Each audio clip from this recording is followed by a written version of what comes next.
Thank you. Thank you, Irene. Thank you to all of you for the opportunity to reflect on the findings of this year's Fortune Global 500 report. The report is more than a ranking. It is a mirror and a mandate. A mirror revealing who holds power in the world's most influential companies, and a mandate demanding that we change what we see in that reflection. Yes, there has been progress. Companies are showing resilience, driving innovation, and powering economies forward. But the truth remains stark.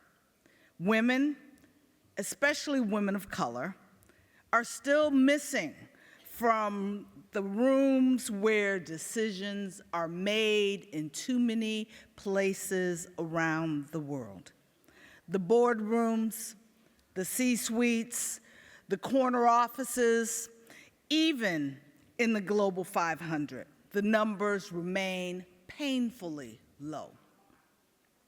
As a member of the Supervisory Board of the Bayer AG, one of the world's most influential life sciences companies, I've had the privilege to help guide the governance at the highest level. I've been seen firsthand. Diverse leadership is not a nice to have. It is a business imperative. It is a difference between companies that survive the storms, because the storms will come, and those companies that shape our future.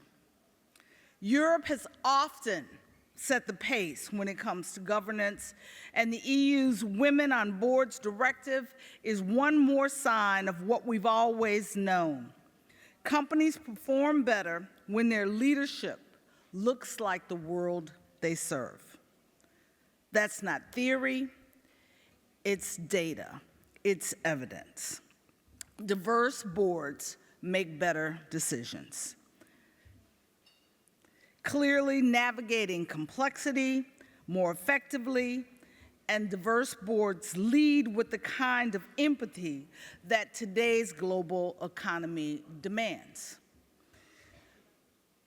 Diverse leadership is not just about better performance, though better performance is a bottom line that every company must achieve, but we must go on, because diverse representation is also about power, legitimacy, accountability.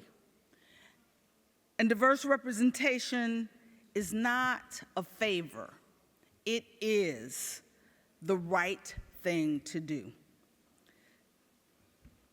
Our stakeholders, investors, employees, consumers are demanding more than just empty commitments. They want authenticity, inclusion. They want to see you. They want to see us, not just in glossy reports, but in boardrooms, at the head of the table, shaping the future. And let's be clear, this is not just about checking a box. This is about unlocking the full potential of our companies and our economies. When women lead, we don't just bring new perspectives, we expand the playing field. We shift priorities. We lead with both rigor and compassion. And we open doors not just for ourselves, but for every woman coming behind us. And we saw that with the number of women-led companies that, in comparison to the number of women in executive leadership. At Bayer, we embrace this idea, not because we're told to or because we're mandated, but because we see the values that I've just articulated. Our commitment to gender equity is woven in how we govern on the supervisory board, because it's about how we grow and ultimately how we grow that leadership inside the organization. But my sisters in this room and our allied brothers, we are not finished. We cannot be satisfied with incremental change. It's been 29 years since you started doing these reports.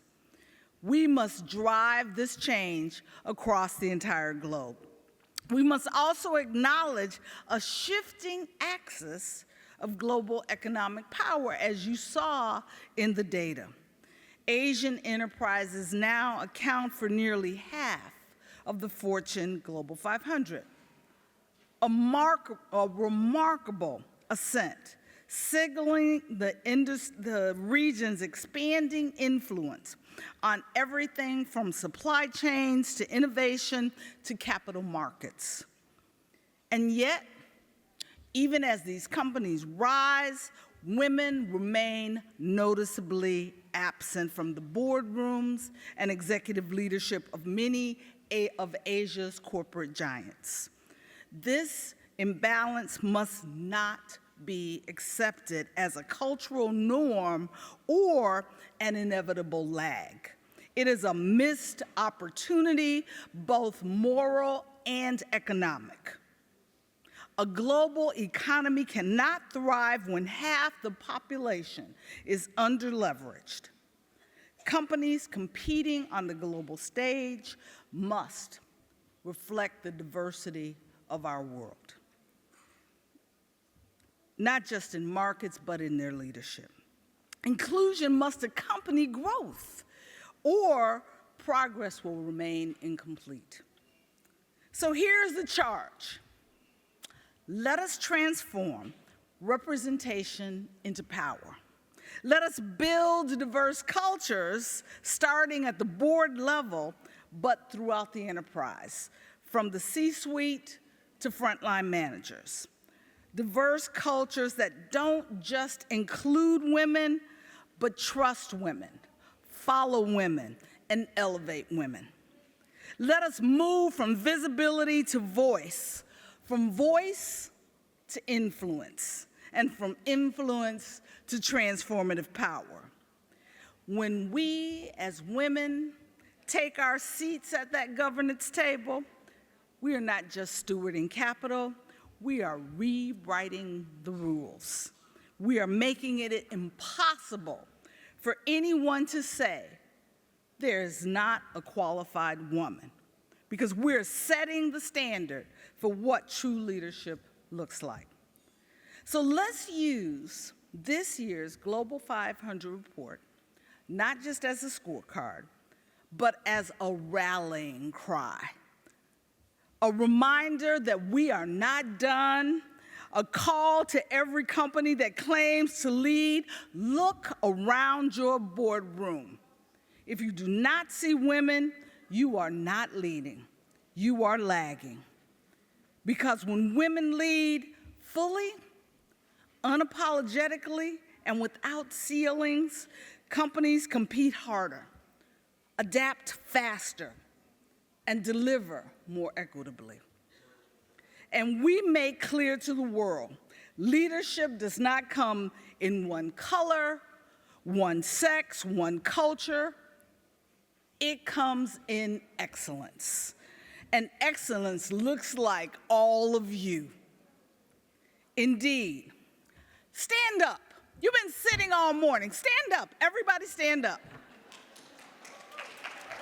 1 minute. Now I'm wrapping this up. All right. Say to your neighbor, this is what power looks like. This is what leadership looks like. Woo! Because now is the time, and the time is now. Thank you.